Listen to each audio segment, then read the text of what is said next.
Are you ready? Mm-hmm. Really? Yeah. Let's roll. I can answer one question? Mm-hmm. All right. Tell me, are you listening now?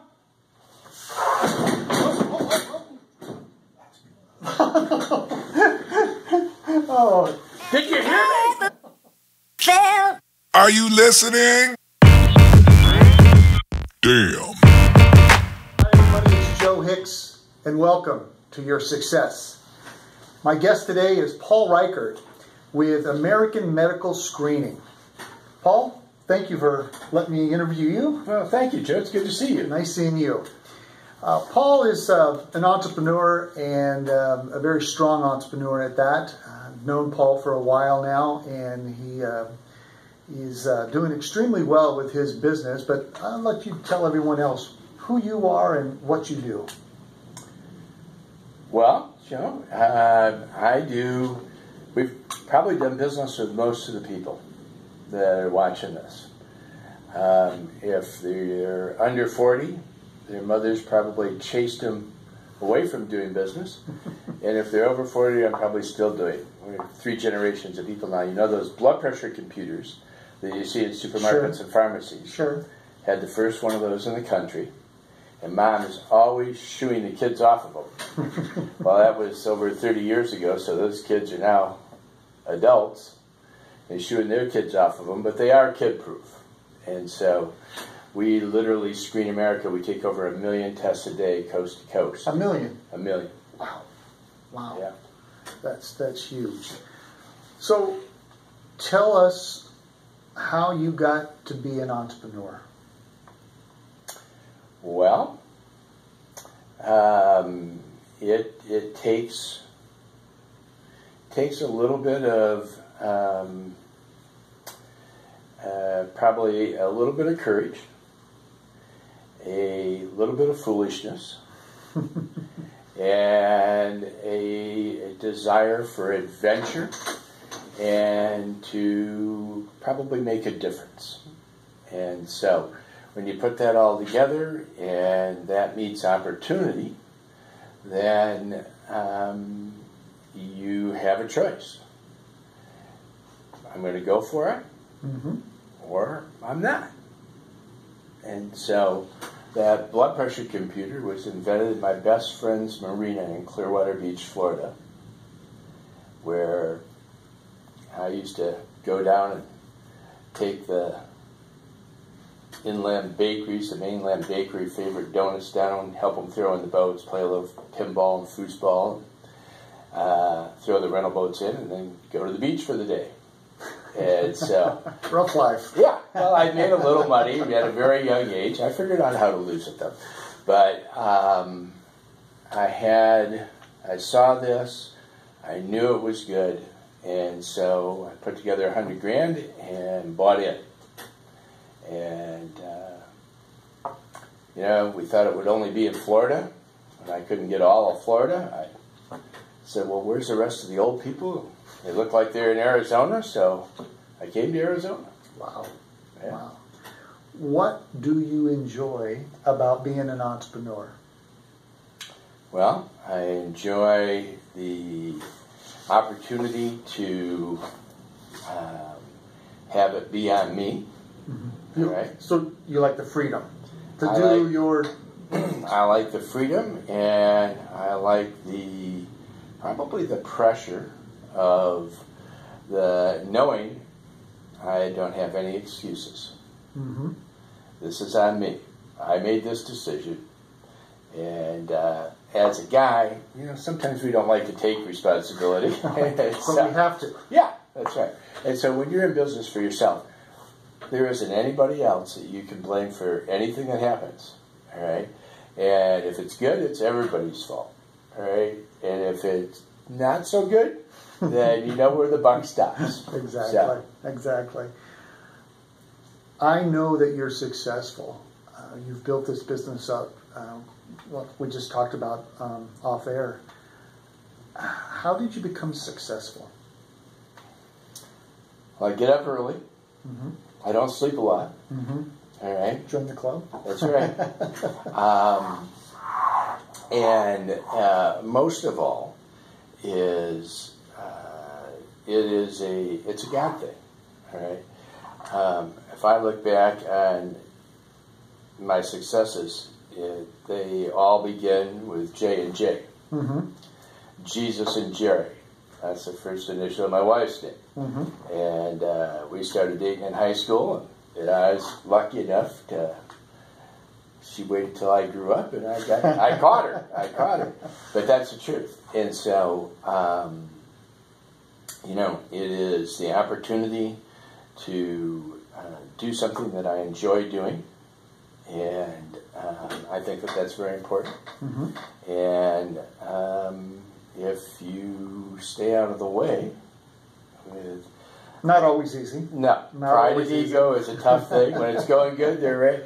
When it's going bad, you want to do it your way anyhow. Exactly. And so that's it. That's really the key, is working smart, working hard, having a plan that you can work, and it helps you stay focused. Mm-hmm. Okay, because as an entrepreneur, one of the things I've always done is I have a file that's now on my computer, used to be in my desk drawer, that's ideas and inspirations, and I just write it down, put it in there with a date on it, and get it off the table so that I'm not thinking about it, and stay focused. When we go on vacation, I go through that file and say, somebody did that, that's not such a good idea.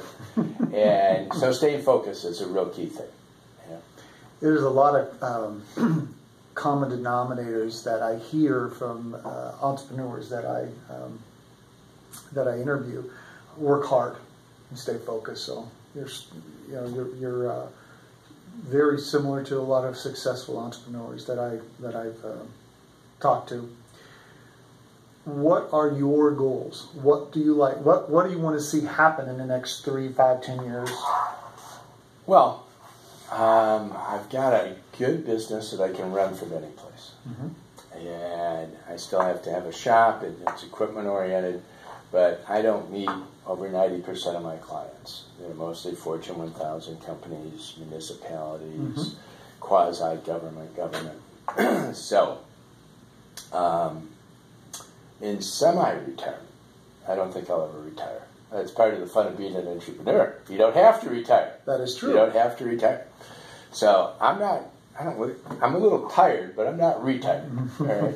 And so, but enthusiastic. And so, what I'd really like to do is, I've got a couple other ideas, things I took runs at that, of one of them. Mm-hmm. On a food company that I'm starting to warm up to that in my quiet time with the Lord. He's usually warming up to it a little when we get through this stage, which He's provided for very nicely, is I may look at that, but I'd like to semi-retire, and I'd like to have a beach ministry. Shocker. Yeah. And so I'm a chaplain. Right. And I'd like to have a beach ministry, probably on the western shores of Oahu, mm-hmm. where they pushed all the homeless population out of Waikiki and Honolulu up there. And they're the most beautiful beaches, but they're all camps of homeless. And there's a community health center there, and I have some network with them. And there's a huge shelter. And with my work with the Phoenix Rescue Mission for the last dozen years or so, I've really come to appreciate that those people, I say those people, are not a little like us, not a lot like us, they're just like us. Mm-hmm. And it took about 18 months to understand that, but they are. And they've just had situations and circumstances, and there's a lot of incredible people there. And, the Lord has put them on my heart. Mm-hmm. Never had before. Mm-hmm. I didn't even think about it. Right. But I do now, and I think I'd really enjoy that because I get it now. And they like it when somebody gets it, can communicate with them. Going back to the other goal that you talked about, that food business. I know somewhat about that. I was introduced to that by Paul. I think and I told Paul immediately, I tried to get him off of get going on this right now. It's an awesome business that the model is phenomenal, and I think it would be a grand slam. So let me know when you start that. Yeah, I will. Okay. I will. All right. Paul Reichert, what legacy do you want to leave behind? Well, I think that as a legacy goes, I'd like to be remembered as someone who loves God, loves family and others, and that I was an encouragement to all those that I encountered in my daily traffic patterns.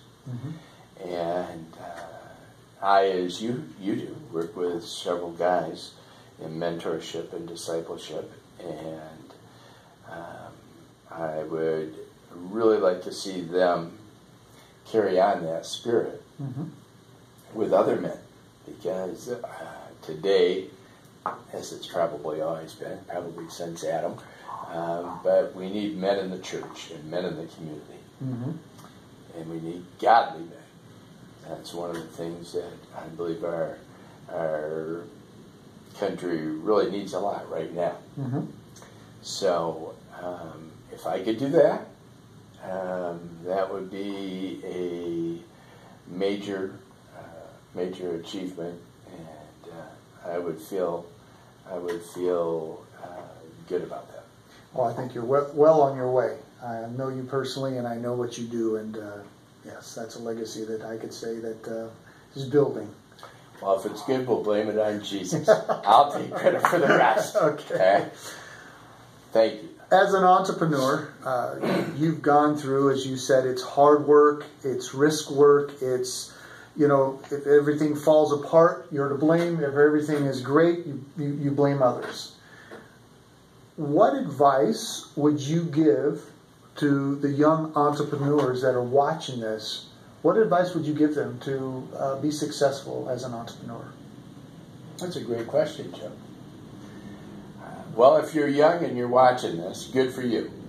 All right? And you're only young once, and it's not as long as you think. So now's the time.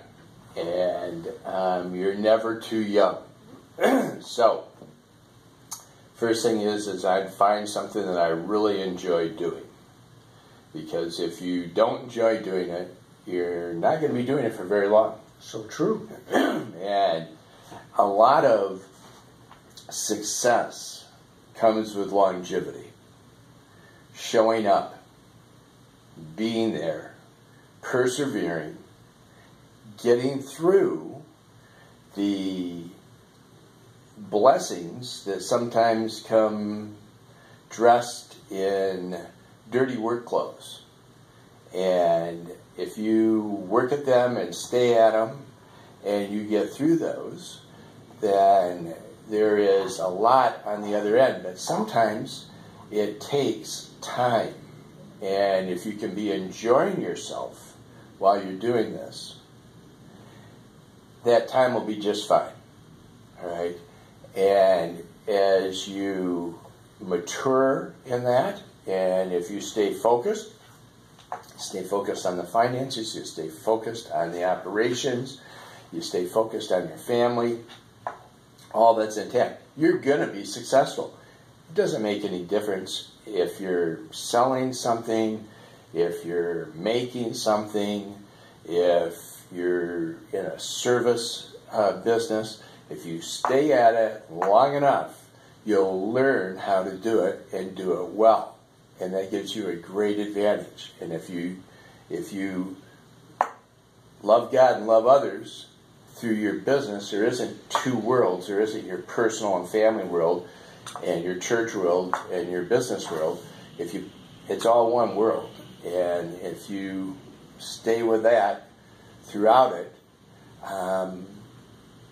God will smile on what you're doing, and it won't make any difference if it's tough and you're going through hard stuff. You'll still have the peace of God and know you're doing what you're called to do. Great advice. Great advice. Paul, thank you so much. Thank you, Joe, for the opportunity to interview you. Well, you heard it. He's a very strong entrepreneur, very successful entrepreneur, and some of this advice is, you hear it every so often, but I think lately I've been hearing a lot: hard work and focus and stay the stick-to-itiveness of your business. Well, I'm Joe Hicks. This is Paul Reichert. To your success, and we'll see you next time. Take care. Bye now. Have you ever felt? Are you listening? Damn.